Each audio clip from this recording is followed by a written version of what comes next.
And why not have the floor vote back there? How, in the midst of this, do you have a minority of senators say, we're going to filibuster even having a straight vote on whether the United States wants to be sanctioning this person or not? I mean, talk about, forget Russia first. We're now down to just like a Bernie Sanders 1% Russia thing. They're just helping the Russian oligarchs at this point.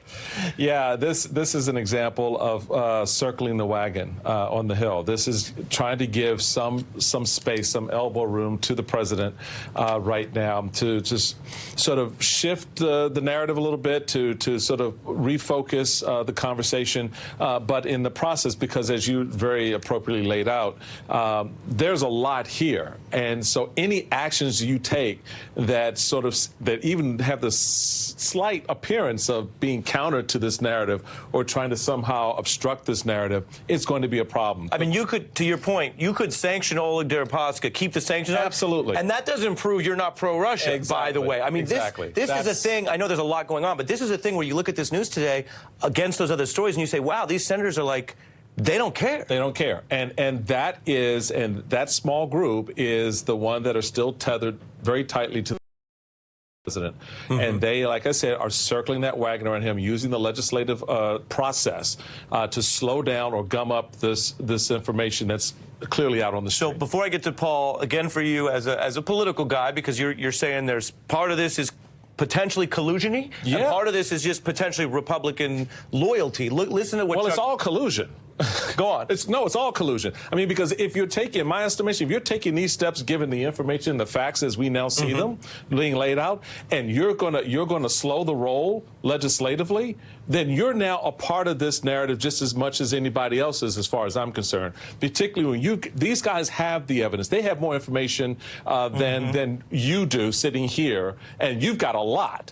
And so the fact of the matter is, if this is the step you want to take, that you're going to sort of gum up the work and filibuster on this measure to impose the sanctions that are appropriate to impose or whatever, then all of a sudden you're saying to a lot of Americans out there that you're down with protecting the president to the extent that, to such an extent that it's violative of the law, you don't care, it's violative of the process, you don't care. The most important thing is to give cover to this president. That you're down with not OPP. I almost went not OPP, but APO. APO. That's you're down with all of Putin's oligarchs. That's it. I had to work out the acronym in real time. I was thinking the OPP thing. I'm slow. Somebody takes me a minute.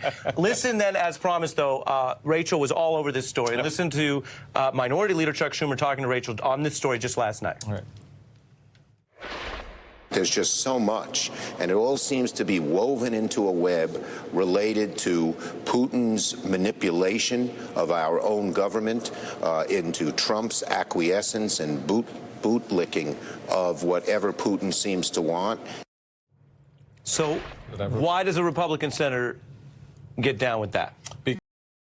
This goes back to what Republicans did at our national convention when we virtually baked the Russians into our platform, into our national platform. So we've been tethered to this side of this narrative for some time. And you do reach a point where you're in, and you don't see a way out, so you just keep going in. And I think that's where a lot of these guys are. It's the easiest thing in my estimation, is to step back and go, wait a minute, there's a preponderance of evidence here that is telling us that there's a narrative that we really need to be concerned about, not just as U.S. citizens, but particularly in our job as U.S. senators. Right. And they seem, in my estimation, today's actions seem to abrogate that. And so this takes us to you as a federal prosecutor and what it takes to make people come clean. Chairman Nadler, who's got a lot of power in House Judiciary, spoke to exactly that point when we had him at this table last night. Take a look.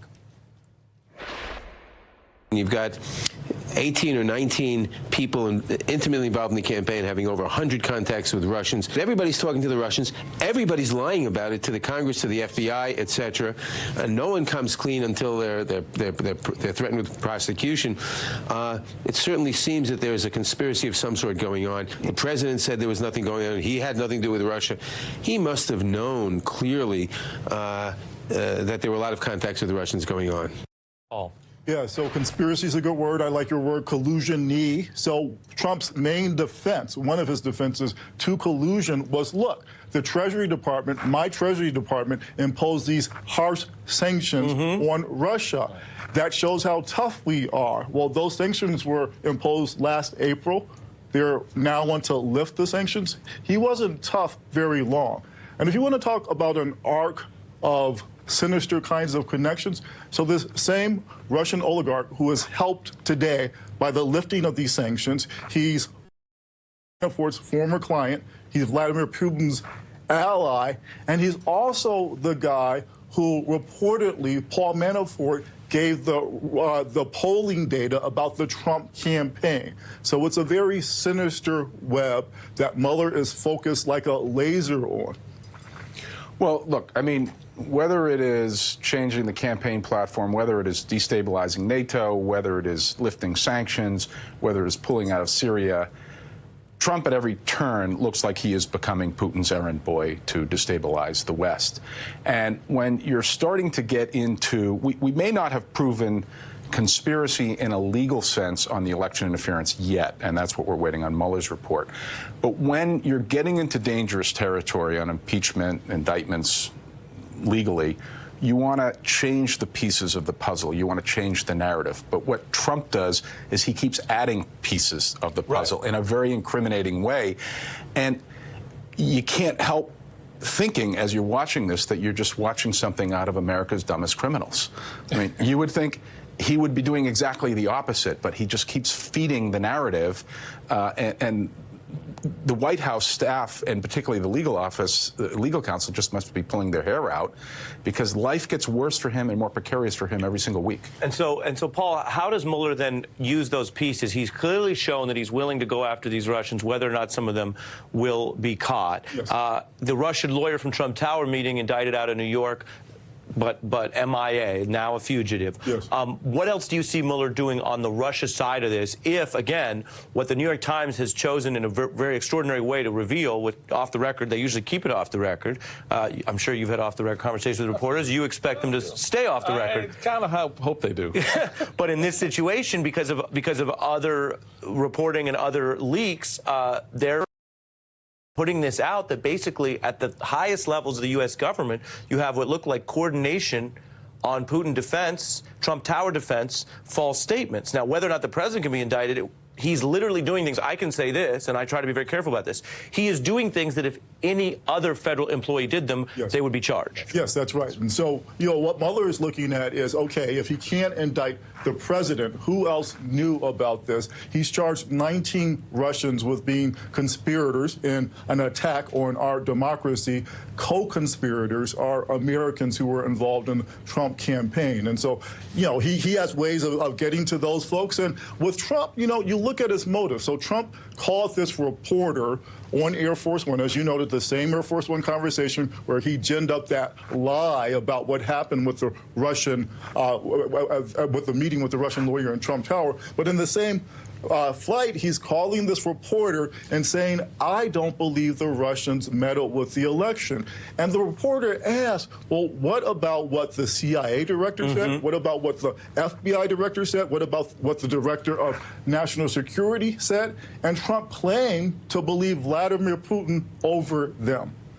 It's unbelievable. That's where I'm going to leave that. And these actions on the Hill affirm that last point that Paul made. Which is part of the problem. What I'm going to do is fit in a break. Michael Steele comes back. Paul Butler and Julian Epstein, thanks to both of you.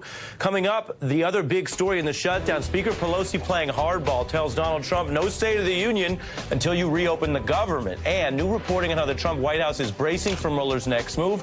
Also tonight, my interview with Senator Tim Kaine. We're going to talk shutdown and that early warning from his running mate Hillary Clinton about Trump and Putin.